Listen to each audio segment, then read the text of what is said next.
अस्सलामुअलैकुम दोस्तों, क्या हाल चाल है। आप लोगों ने ये बताना है कि ये कौन सी जगह है।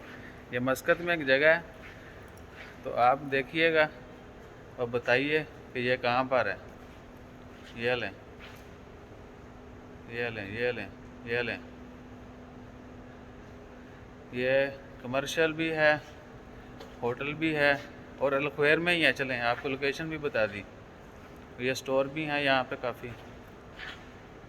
एक कमर्शियल बिल्डिंग है, कह लें कि पूरी। ये लें। अब सोचना नहीं है आपने, जल्दी जल्दी बताना है कि ये कौन सी जगह है। सारी बिल्डिंग दिखा दी आपको। ये ग्राउंड फ्लोर है और इसको दो बड़ी मेन रोड भी लगती हैं। और आगे चलो, और की देखना है। ए बीरे है सीढ़ी एस्केलेटर भी है यहाँ पे। एस्केलेटर बोलते ना इनको। ठीक, तुसी मेरे नाल ही हो। बाबा जी, जरा बंदा पहला सही आंसर देगा उन्हें की मिलेगा?